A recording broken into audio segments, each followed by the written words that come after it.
Waspada, salah simpan bahan bikin masakan cepat basi meski baru dimasak. Nah gini ya guys ya, pernah nggak kamu masak pagi-pagi dengan bahan-bahan segar, tapi sore harinya masakan itu sudah berbau asam dan basi. Padahal baru dimasak. Jangan buru-buru nyalahin resep atau cara masaknya. Bisa jadi kesalahan ada jauh sebelum itu. Cara kamu menyimpan bahan-bahannya dan banyak orang nggak sadar. Penyimpanan yang salah bisa bikin bakteri berkembang biak, bahkan sebelum makanan masuk ke wajan. Akibatnya, masakan cepat rusak walaupun baru dimasak beberapa jam. Nah, di video ini saya akan bongkar satu persatu kesalahan umum dalam menyimpan bahan makanan dan bagaimana efeknya bikin masakan cepat basi. Nah, simak sampai akhir biar makanan kamu nggak cepat rusak lagi. Yang pertama, daging dan ikan tidak disimpan dalam suhu yang tepat.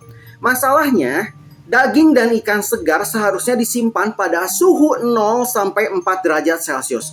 Kalau cuma dimasukkan ke dalam kulkas biasa tanpa dicek suhunya, bakteri seperti Salmonella dan Listeria bisa berkembang. Bahkan jika sudah mulai kering atau berair di dalam kulkas, artinya bakteri sudah aktif.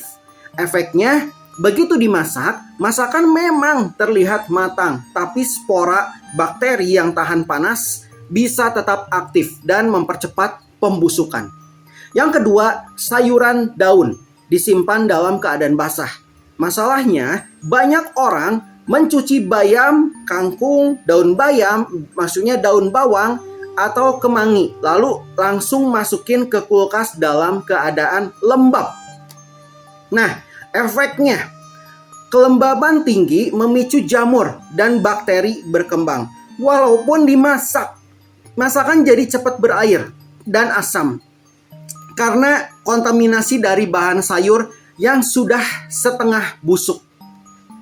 Nah yang ketiga, bumbu dapur yang sudah terpapar udara lembab. Contohnya bawang merah dan bawang putih yang disimpan di tempat lembab. Bisa mulai tumbuh jamur halus atau membusuk dari dalam. Cabai yang terlalu lama di kulkas juga bisa berlendir.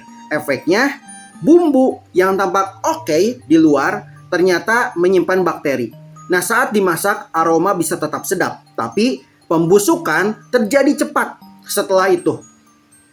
Minyak goreng bekas atau tercemar. Masalahnya, minyak goreng yang disimpan terbuka atau dipakai berulang kali bisa jadi tempat berkembang biak bakteri anaerobik. Efeknya, meski masakan terlihat matang, residu dari minyak bisa mempercepat oksidasi dan pembusukan. Yang kelima, penyimpanan campur aduk.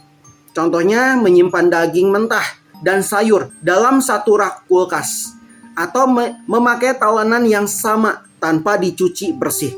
Efeknya, bakteri dari daging bisa mengkontaminasi sayur. Dan saat dimasak, sebagian bisa tetap bertahan lalu mempercepat pembusukan makanan. Yang keenam, penggunaan bahan olahan yang sudah kadaluarsa. Misalnya santan kemasan, sosis, bakso, atau sos botol yang sudah terbuka lama tapi belum dibuang.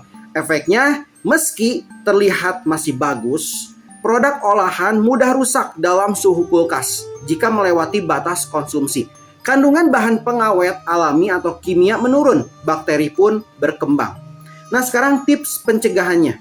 Gunakan termometer kulkas untuk memastikan suhu tetap di bawah 4 derajat Celcius. Keringkan bahan sayur sebelum disimpan. Gunakan tisu dapur atau lap bersih. Pisahkan bahan mentah dan matang baik saat menyimpan maupun saat menyiapkan. Labeli tanggal bukanya pada produk olahan dan jangan gunakan setelah 3 sampai 5 hari terbuka. Lalu jangan menunda masak bahan segar terlalu lama setelah dibeli.